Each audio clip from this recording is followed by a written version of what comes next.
Golden State Media Concepts bring you Book Review Podcast, a haven for bookworms of all ages and the widest genres, from mystery to memoirs, romance to comedy, fantasy to sci-fi. If you love to read, this is a podcast for you. It's the Golden State Media Concepts Book Review Podcast.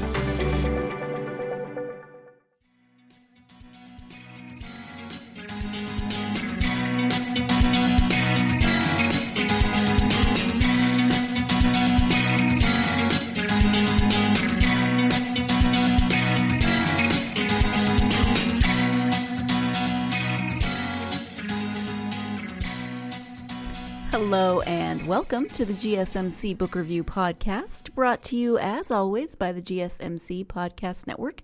I am your host, Sarah, and I hope you had a wonderful weekend. I hope your week is starting off well. All of those good things. You know, our weekend, as usual, was pretty quiet. I mean, I know I say that a lot, but hey, that's the fun of staying home because of COVID. We have very quiet weekends. And you know what? As an introvert, I am okay with that.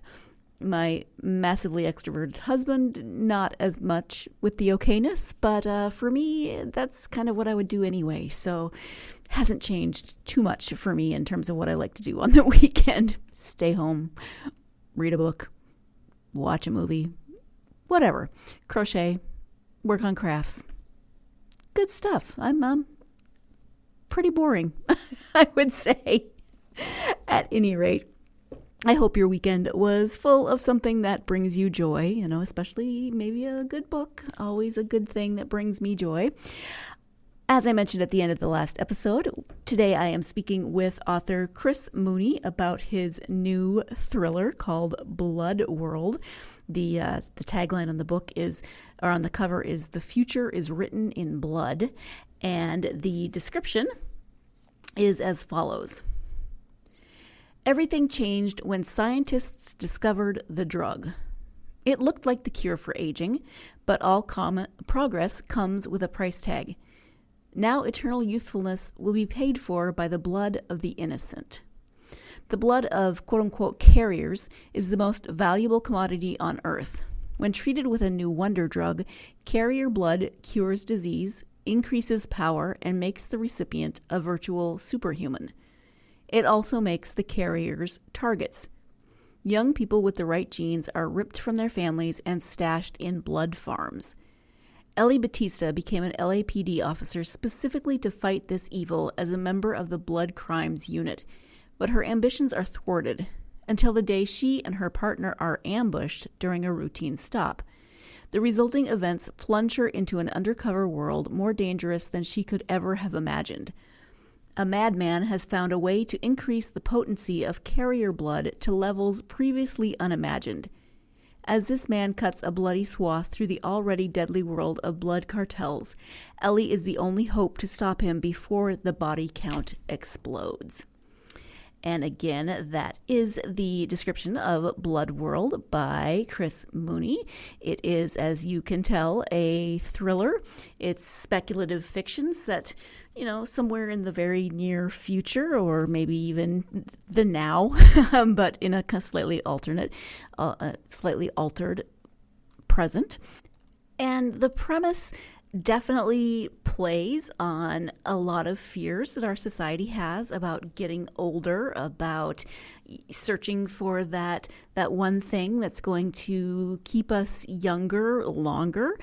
And it goes one step further because you have these carriers who have a certain type of blood. And then, of course, you've got the science aspect to it. So there's a new wonder drug that, when combined with the carrier blood, produces these amazing effects. And you can just imagine all of the, I was going to say shenanigans that ensue. Not really shenanigans, you know, not shenanigans, but all of the sort of insidious and frankly evil plots that ensue with these blood farms and the kidnapping of carriers, and just people who have the means getting this blood and this drug by any means possible so that they can have these enhanced abilities and stay younger, longer, be healthier, etc.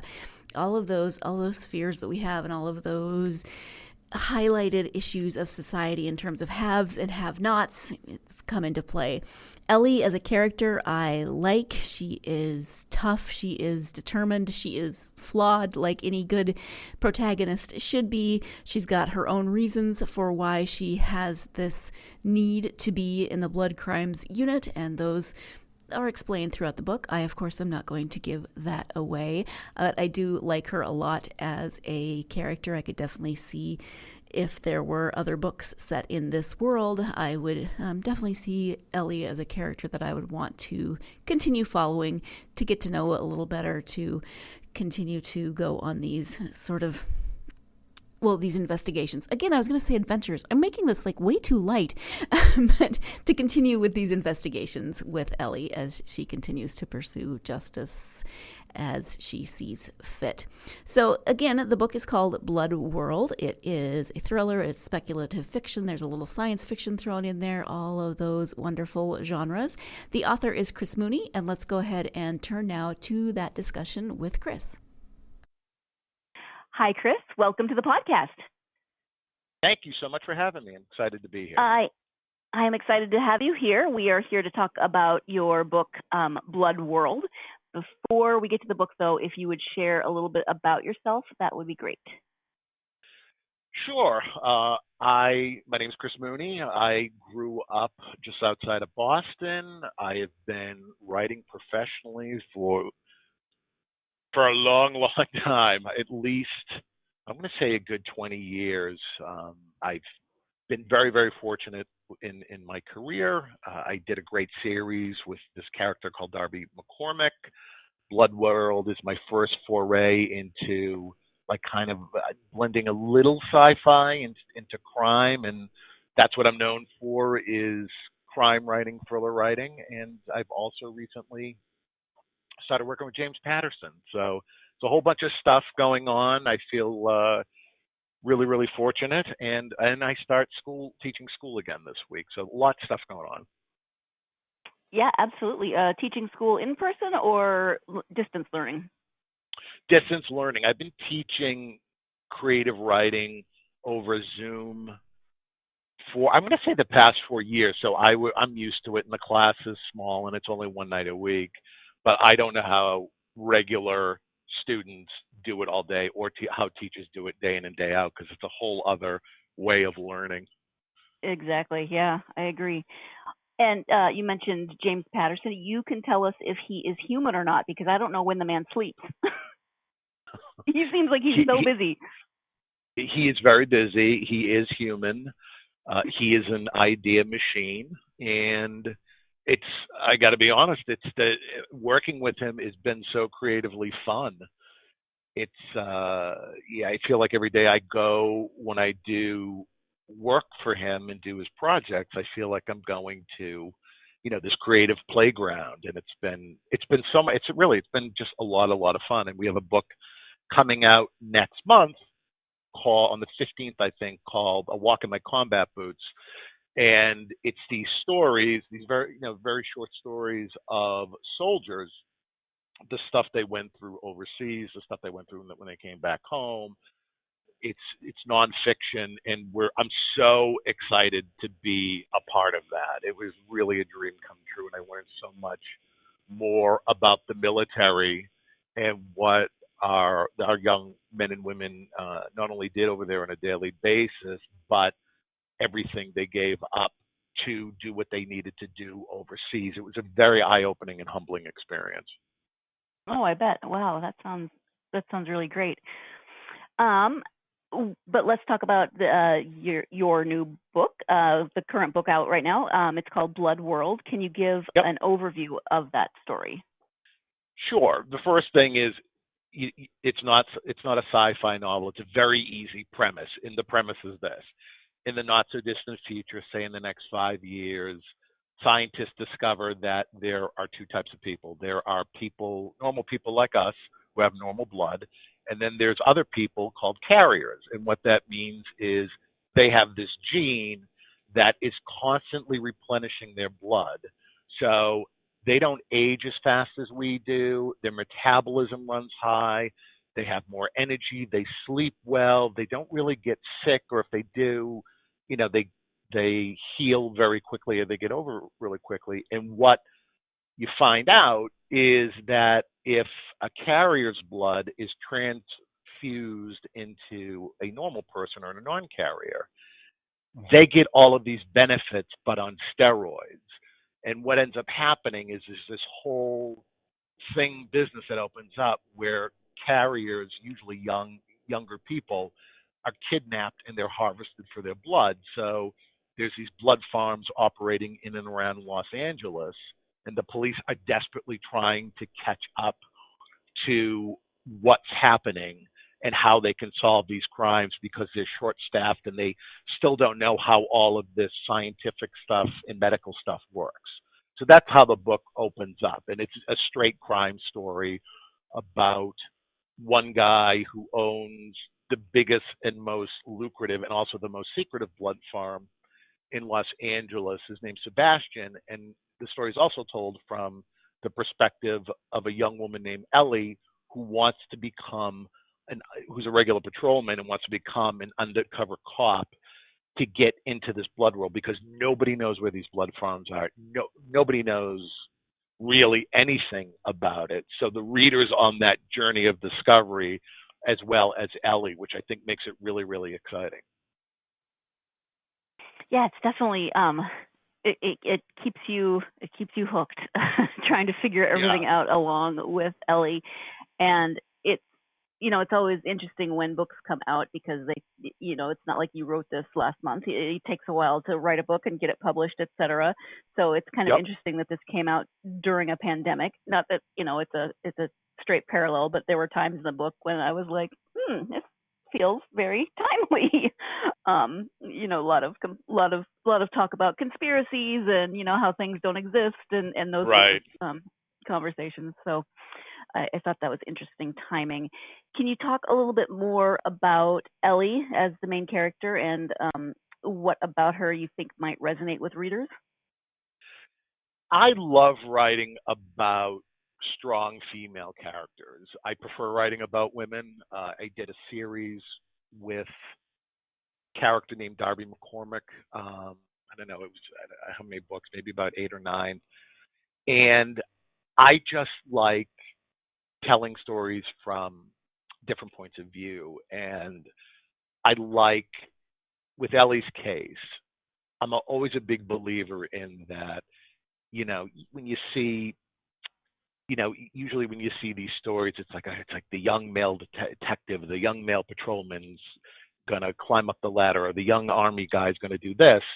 And we live in a day and age where there are boundless examples, and hopefully they keep growing, of young women who can pretty much do anything that a man can do. I do this really crazy workout thing called CrossFit. Don't ask why. I'm attracted to it. And there are women I work totally fascinated, so I get it. And there are women I work out with of various ages who are very strong and very tough. Now, could they bench press as much as me? Probably. Some could, and I just find it really, really fascinating that I grew up with all of these stories and books where women played like kind of a supporting role, or if they were in a horror movie, their job was just to scream and do stuff. And I like bringing women into a more modern light and showing them how smart they are, how dedicated they are, how resourceful they are. And I just find it fun to be in their company. And as a guy who thinks he knows about women, my wife always goes, "Oh, no, you know absolutely nothing about women." It's always constantly a learning experience. So it's really, really fun to write from that point of view. Does your wife ever have notes from a female perspective when you write? Yes. So I consider or I should say, I considered myself someone who, as a writer, you're always observing and stuff and pretty open-minded and all of these things. And I remember when I wrote this book called The Missing, and that was the first one in the series with Darby McCormick. And I gave her these sample pages, and she read them while I was in my office, and I hear her laughing. And I'm in my office going, oh, she got to this funny part or this funny line, this, that, and the other thing. And I'm beaming with all of this pride. And then she comes in, and I said, oh, well, what did you think? And she just laughed and says, you really know nothing about women. And that's where that quote came from that I just told you about earlier. And she had to explain to me, and this is years and years ago, about how, women look at things, how some women, I don't mean to generalize, look at things differently, how, their relationships can be a little bit more different than men. And it's just been such a great education. So yeah, I have plenty of women who read the drafts and stuff to make sure I'm not saying anything that isn't plausible. Well, and I don't know if I don't know if you've ever read the threads on social media of just really bad examples of male authors writing female characters. I mean, these are like extreme bad, and so right. I'm always you didn't commit any of those. That's good. That's writing 101. That's great. Right. I mean, there's probably little things. Like maybe a turn of phrase or something. I know someone said, oh, a woman probably wouldn't phrase it like that. That stuff I'm fine with. As long as I don't embarrass myself, that's the main right. thing. Or take the reader out of the story.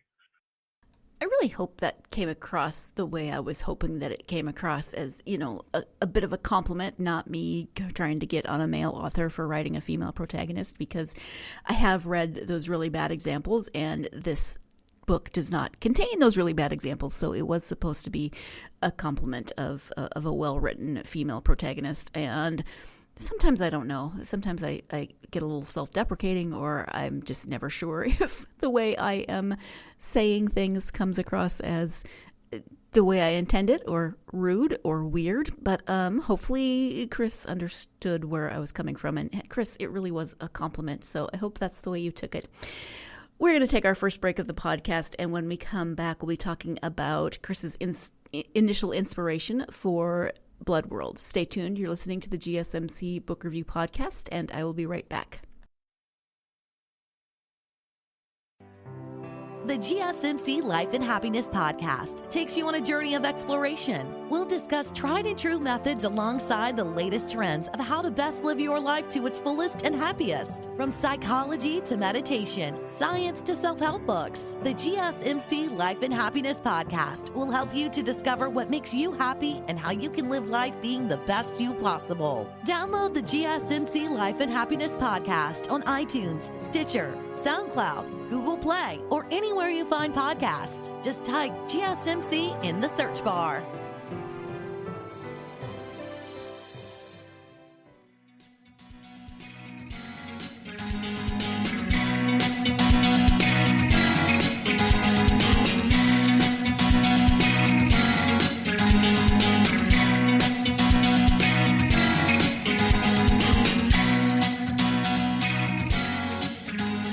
Welcome back to the GSMC Book Review Podcast, where I will try to make it through the rest of the interview without giving author Chris Mooney any backhanded compliments. I can't make any promises. You've been listening long enough that you know I'm socially awkward. At any rate, the book again is called Blood World. The author is Chris Mooney. Let's return to the interview. So what was your initial inspiration for this particular book? I was reading this story, I think it was from Wired magazine, that was talking about all of these really, really rich, I mean, either high multimillionaires or billionaires in Silicon Valley who have decided to take their considerable wealth and use it to, quote, biohack, to extend life. It's like, wow, that's really amazing. And they went into it all of it involved blood. And there was this trend of, well, if you get a transfusion from someone who's younger into an older person, that will, there's some scientific evidence on this that, it could kind of jumpstart your system again, but nothing has been really done. But then they start mixing certain drugs with it. One was a diabetes drug, and they've noticed that there was some like enhancements. It's still in its infancy, but the way my brain works, at least, is kind of like Stephen King's, which is I come across something, and he always says he'll read something, and that voice clicks on in his head and says, "What if this actually happened?" And that's kind of what started that. Well, what if this actually happened? What would life look like now if there was actually such a blood existed? And what if it was in people already, that they had some sort of genetic makeup? Like, what would the landscape look like? And the answer I came up with was Blood World and all of that stuff. Is that, at the end of the day, people will go to extraordinary lengths to extend not only their life, but the lives of their loved ones. And what does it look like if you can't afford such a thing? What would life look like going forward? And what are the ethics involved? And, for example, I don't know, let's say my wife is really, really sick, and someone comes to me in this future scenario and says, well, if she gets a blood transfusion with this certain blood product, and this one, it's called Pandora, it will not only save her life, but there's a good chance it will just knock the cancer or whatever disease away.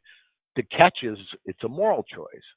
If I had the money to do this, and I know this blood was taken from someone who was kidnapped off the street and basically forced to give it up, and this person may be dead or may just be in a blood farm constantly being poked and prodded for blood, would I do that? And I don't know what the answer to that is. It's not an easy answer. And as a writer, I'm always attracted to those Sophie choice moments, I call them. So if you choose this, this happens. If you choose this, that happens. And there's consequences to both things. And how do you learn to live with those consequences? Mhm. Yeah, absolutely. So, did you do any specific research then on, kind of this speculative process, or did you kind of take the idea and run with it in your own way? I took the idea and ran with it in my own way. One of the I did talk to a doctor friend and ran stuff by them, who's also, excuse me, a writer. But the main thing I always wanted to do with a book like this is allow the reader just to jump in and not get bogged down with all this medical stuff, with all this science stuff, or in this case, with any sci-fi stuff. It's literally you can jump in. I told you what the premise is. That's all you really need to know, and the rest of it you can kind of pick up along the way. But it really just needs to satisfy, like, in theory, could something like this happen? And the answer was yes. It's like, oh, okay. And then it became, all right, well, what's a blood transfusion look like? So there was some medical stuff that goes along with that, because that's a valid procedure, and there are certain things that you need to do. So that was really the extent of the research on that end. Okay. And what about, so you write crime fiction, and then this is more toward the speculative fiction, because it's set in a not so distant future. So what about first crime fiction and then speculative fiction appeals to you? I definitely love writing thrillers, and I'm still writing them, starting a new series, and I'm always attracted to that.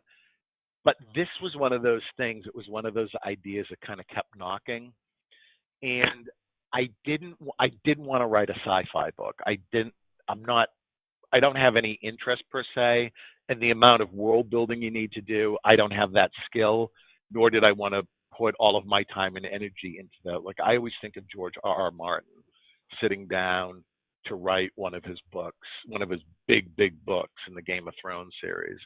And I don't know how he does it. Knowing all those characters, and then you have to have the world. I mean, that's a tremendous amount of time and energy it takes to write something like that, which probably explains why it takes him so many years to write those books. So what I did is I did not a shortcut, but I was watching this great TV show called Black Mirror. It's on Netflix, I think. And they do this stuff. It's like, well, in not so distant future, here's this story or that story. But it's accessible enough where it doesn't feel like science fiction. So in the case of Blood World, there's no flying cars. There's none of that stuff. It's what our world looks right now in present day. It's just adding this small element of a scientific discovery. So that's all it really, really is. And it was also interesting to me. I wanted to tell a dual story, which is you have Ellie, who is the young person who infiltrates the blood world, and Sebastian, who owns multiple blood farms. And I wanted the reader to see it from his perspective, why he's doing what he's doing, and he was actually the thing that attracted me. Is I wanted to write about a bad guy that you're going to read about and go, I really like him. I want to spend time with him. I get where he's coming from. I don't necessarily agree with him, but I'm very intrigued to see what he does next because I don't know what he's capable of. So that was a lot of fun. And watching Ellie and Sebastian intersect, those are all the crime things that I love writing about, all of the moral issues. So it just became kind of a natural fit, and it was something different. And every now and then I like to kind of branch out and try different things. I have a kind of a love-hate with characters like Sebastian because nobody Yep. is all one thing or another. No one is black and white. But sometimes when you're reading, you just want to dislike someone. You want him. Right. You want him to be the bad guy. You want Ellie to be the good guy, and you want to move on from Right. there. The Right. gray areas. You're like, shoot, this is actual life. So Yeah. I get that. But it's also that the other reason I liked writing about Sebastian was I was a big fan of The Sopranos, as a lot of people were. And, when you pull away from it, what you're really doing is you're watching a TV show and kind of rooting for a guy who kills people and does bad things. And he cheats on his wife, yet he loves his wife. He loves his kids, but he's also angry with them all the time. He wants to be a better person, and he goes to therapy, but he doesn't know how to kind of pull everything in. And it's a fascinating thing for me as a writer and also as a viewer to watch. And I really wanted to try that with Sebastian. So is Sebastian a bad guy? Yeah, absolutely. Is he a Bond villain, from the early 80s? The Roger Moore things? No, absolutely not. There's different sides to him. Just as you see with Ellie, who goes into something with the best of intentions, she has to bump up against certain things and make certain difficult choices that compromise who she is. And it's just not, as we all know, it's not that easy in life, but it's interesting watching people make difficult decisions and how they deal with them. And that's why I think we read, at least why I read fiction, is it gives us some sense of order to our own life, or maybe how we'd like to behave in certain situations. And at the end of the day, my job is to have you pick up a book and not be able to put it down. That's what I always strive for. It's always to entertain the reader. It's always to go, I don't know what's going to happen next. And that's always what I'm striving for. It's not a lecture on, society or politics or anything, really. It's just kind of a fast, fun ride filled with what I hope are really interesting characters. Mm-hmm. Do you think that you would return to this character or this world in another book?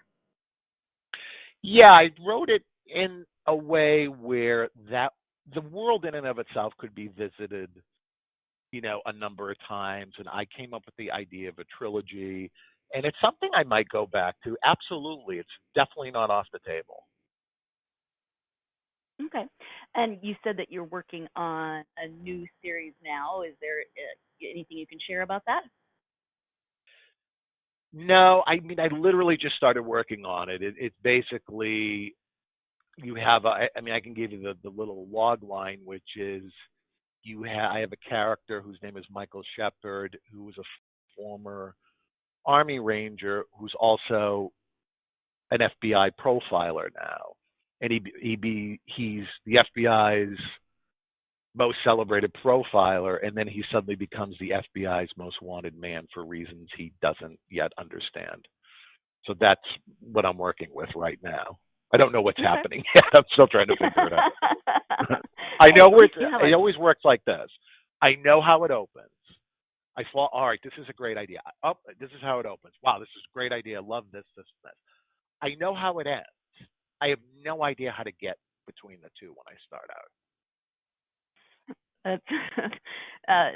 Some people would completely be comfortable with that, and other people would just not be comfortable with trying to write something, without knowing the middle.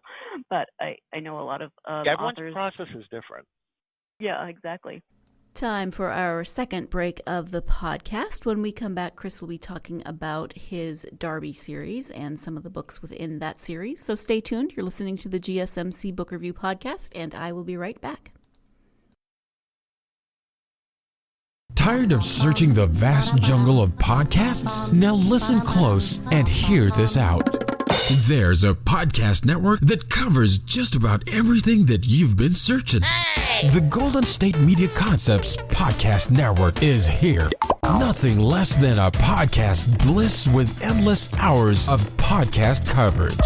From news, sports, music, fashion, cooking, entertainment, fantasy, football, and so much more. So stop lurking around and go straight out to the Golden State Media Concepts Podcast Network. Guaranteed to fill that podcast itch. Whatever it may be, visit us at www.gsmcpodcast.com. Follow us on Facebook and Twitter, and download us on iTunes, SoundCloud, and Google Play.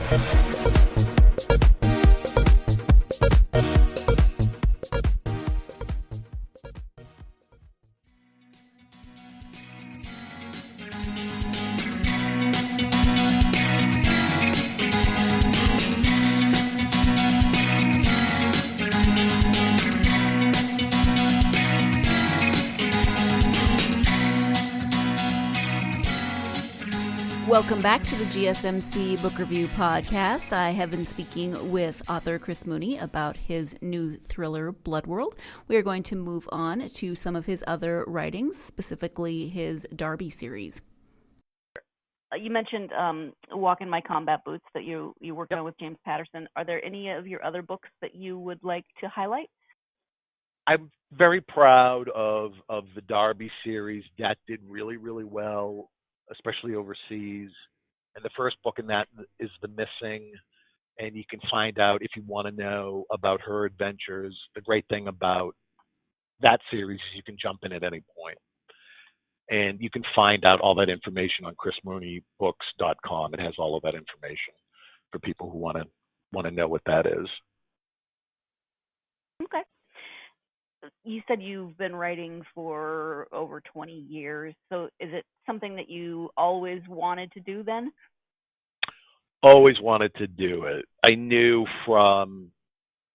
I think I was 12. The story I always give, and it's because it's true, is growing up in Boston, we had this thing, and I'm dating myself with my age here, but we had this thing called Creature Double Feature. And we actually had a TV that had knobs on it that you had to turn, and we had the antenna. Mm-hmm. And Yep. what happened was they showed on Saturdays and Sundays, they would show the black and white horror movies from the 50s on, the afternoon. And at night they showed kind of the color ones that were a little bit gorier. And I was being babysat one night when I was 12. My parents were out on the date night. And I remember sitting there with my grandmother, the cool one, not the Irish Catholic one, who would not have allowed me to watch this stuff. She was sitting next to me, and I saw an ad for The Shining, the movie. I didn't know what it was. The music was ominous. The tone was ominous. But the thing that scared the hell out of me was a scene where the elevator doors open and all this blood comes out. And I was like, oh my God, I'd never been more terrified of something. And at the same time wanted to see it. Begged my parents, begged them, can I see it? Can I see it? Can I see it? To the point my father said, your mother and I are going to go see it next weekend. We'll let you know. And I waited for them to come home from their date night. And I ran upstairs and I went to my father, can I see it? And my mother said, there's absolutely no way in hell you're ever going to see that movie. And I was so intrigued more because I had to see it. And I had made some preparations because I found out it was based on a book. It came in at the library. My father drove me down to get it. The librarian wouldn't give it to me, said it was not appropriate for me. She wasn't going to give it.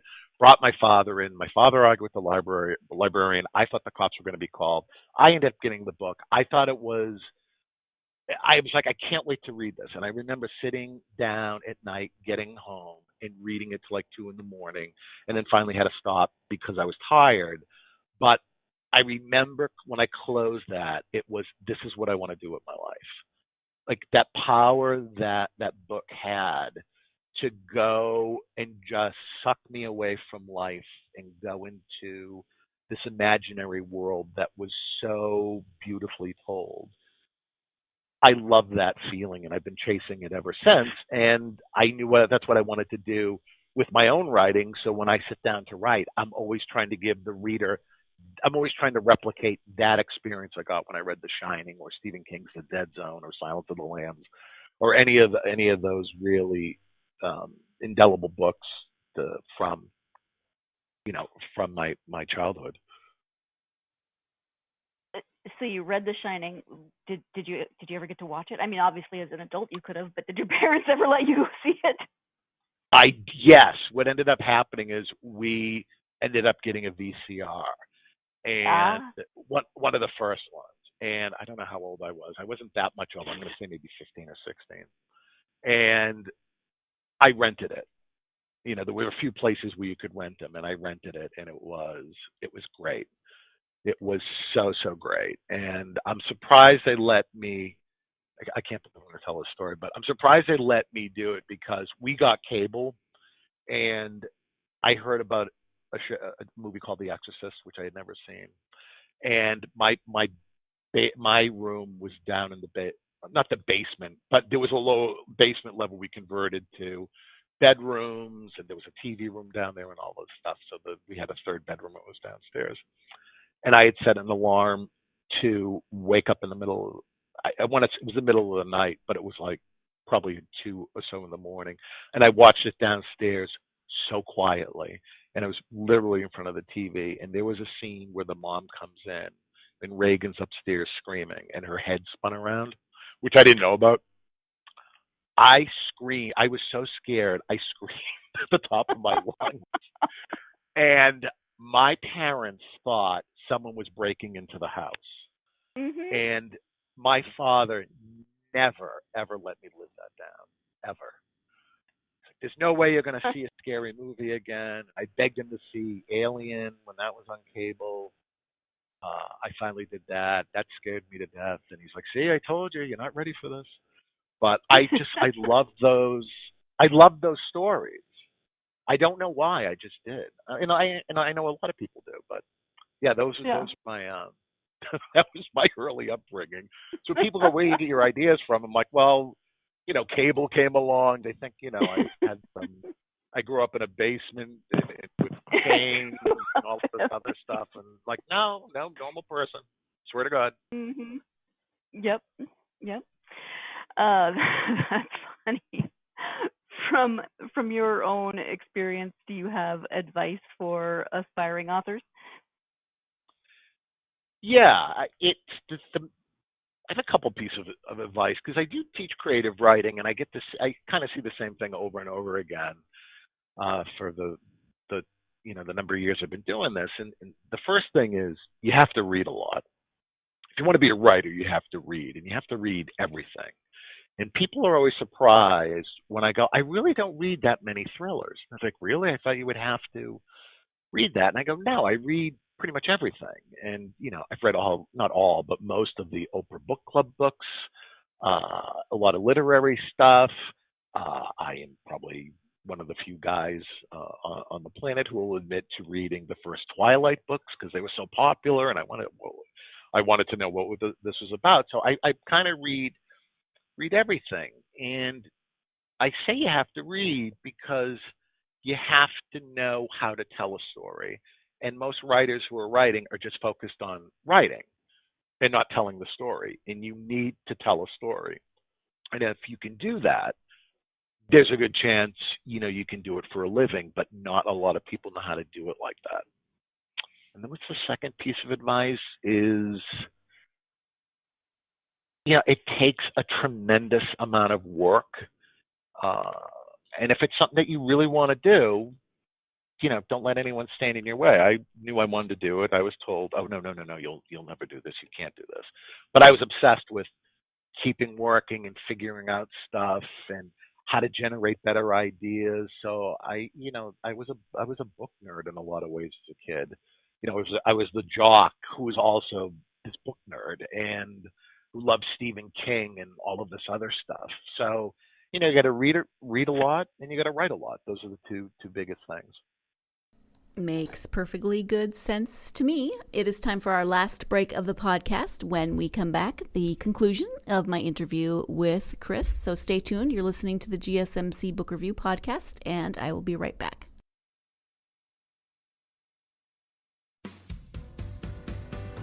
The Golden State Media Concepts Travel Podcast, the show that gives you advice on everything travel. We explore places you've always wanted to go, as well as giving tips for traveling in those places. We'll give you advice on the best sites for travel tips, information, and discounts. Join us as we travel the world, explore cultures, and meet new people. The Golden State Media Concepts Travel Podcast has got you covered. Download the GSMC Travel Podcast on iTunes, Stitcher, SoundCloud, Google Play, or anywhere you find podcasts. Just type GSMC in the search bar.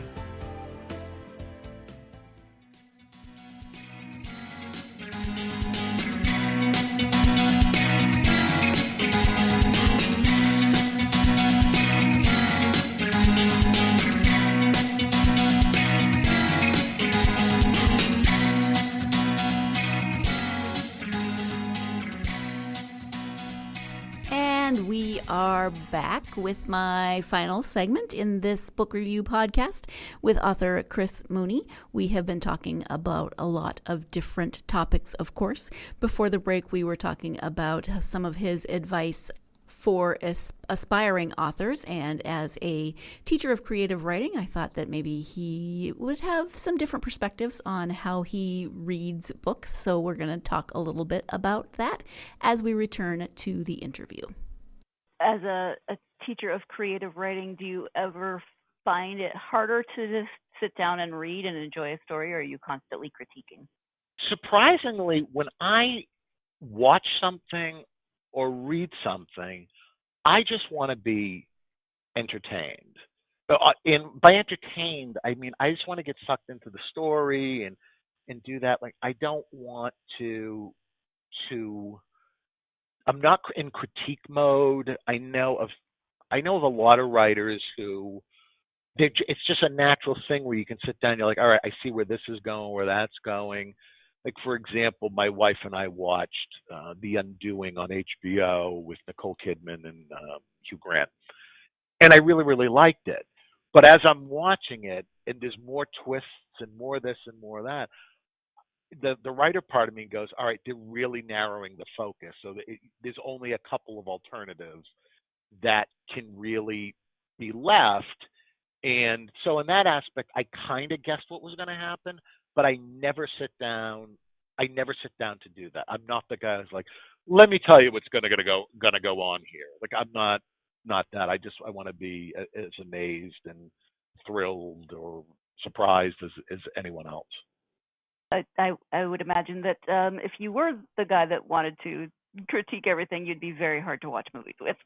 So it's probably good that you're there for the story. Yeah, I don't want to be that guy. It's like, I can tell you where this is going. Like, who cares? Shut up. Nobody's asking. Right. Let me get there on my own. Thank you. Yeah. Right. Yeah. You read a lot. You read lots of different genres, but do you have favorite authors or genres that you turn to when you're reading just for you? No, I don't. Actually, I don't have a particular genre that I read a lot of nonfiction lately, mainly because I'm usually reading something for some research purposes or to understand something that I'm going to be writing about. But I read. People are surprised when I go. I was saying this to a guy who is writing these kind of romantic historical romance books, but they're very literary. And I said, you should read Nicholas Sparks' The Notebook. He's like, what? I said, The Notebook. I go, that's the one that launched his career. You should really, really read that. He goes, isn't he a romance writer? I go, he writes romances, but who cares? Like, it's such a great story. And that, at the end of the day, that's all I care about. So, yeah, I read that. I read The Bridges of Madison County when that was a huge, huge thing. I read the first 50 Shades. I read one of those, and that was interesting. But I'll generally read everything. I read a lot of stuff that Stephen King recommends because I find that I share his same taste. Same thing with Dennis Lehane. I read this. I've just read so many great stories, and I try to read a lot from female authors, from African American authors, and it's just, yeah, I try to devour anything that kind of comes in my path. Okay, thank you for that. You mentioned your website, so if you could remind people of the website as well as where they can find you on social media. Okay, my website is chrismooneybooks.com. All of the social media stuff is there. You can click on it; will take you to there. Like C Mooney Books is my Twitter handle. Chris Mooney Books is my Facebook handle, and same thing with Instagram. So if you follow me, I promise you I won't be bombarding your media feed with what I ate for breakfast and all of that nonsense stuff. But, I give book recommendations. I talk about things that I've seen. I share stuff about, what I'm currently doing in my writing process. And, you can find out all of the stuff that I'm doing on any and all of those social feeds. Well, I don't know. What did you have for breakfast today? Maybe people want to know. Oh, if you saw what I ate on a daily basis, you would think that I live in a nursing home. It's the same. My life it's the same breakfast, and then it's the same snack, like a banana and a fuel for fire, and then I go work out and do that crazy CrossFit stuff, and then I come back, and then I have whatever my prepackaged lunch that I ordered. I could be either a monk or a great old person living in a nursing home. Not quite sure. It's made me very, very productive and very boring. That's the trade-off. I'm very productive, but I'm also very boring. You're also very boring. Or maybe you're just, predictable isn't a great word there either. So no, I don't know. Predictable's a good word. I've always been like that. I've been a schedule kind of guy. Yeah. Yeah, I hear you. Well, Chris, we've talked about the book and we've talked about writing. Is there anything, though, that we haven't covered that you would hope to bring up or mention during our time together? Just that if you read Blood World, thank you. I get a lot of people have read it and will send me DMs or emails. And I appreciate that. And if you enjoy it, if you could post a review on Amazon, that will help. That helps spread the word for any author, not just me. And thank you for your time. This was excellent. I really appreciate it. As always, thank you once again to Chris Mooney for joining me to talk about Blood World, his new novel, as well as some of his other writings and all sorts of other fun topics. If you are a fan of speculative fiction, of science fiction, but, not spacey science fiction, it's not all space. I know this. It's not all space operas.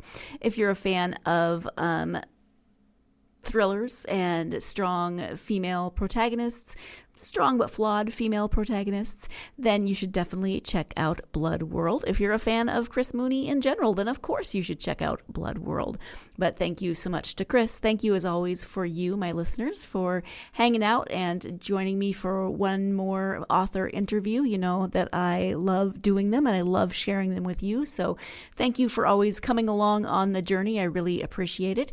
If you are a fan of this podcast, and hopefully you are, if you are still listening at this point in the podcast and you're still listening after however many podcasts you've listened to, then please do me the favor of following me on social media. Well, following the podcast on social media. You can find us on Instagram, Twitter, Facebook, GSMC Book Review. Just type it in. You'll find us there.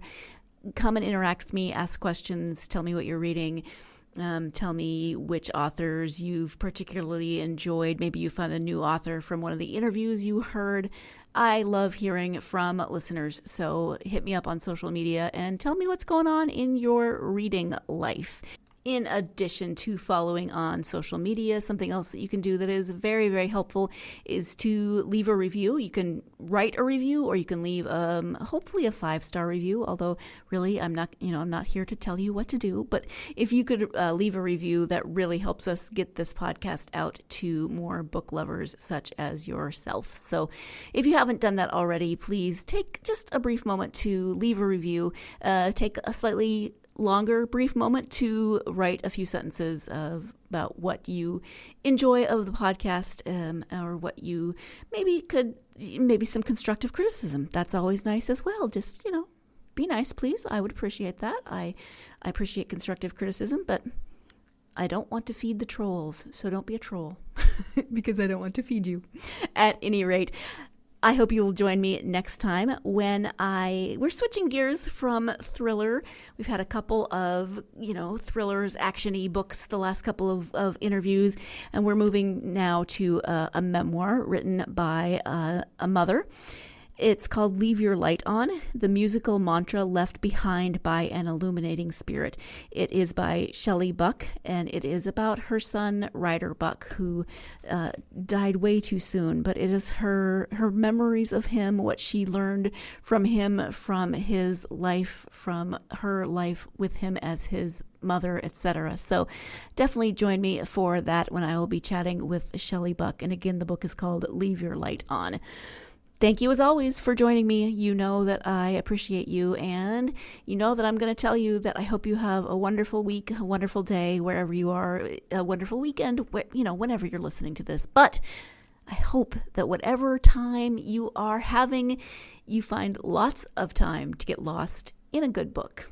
Thank you so much.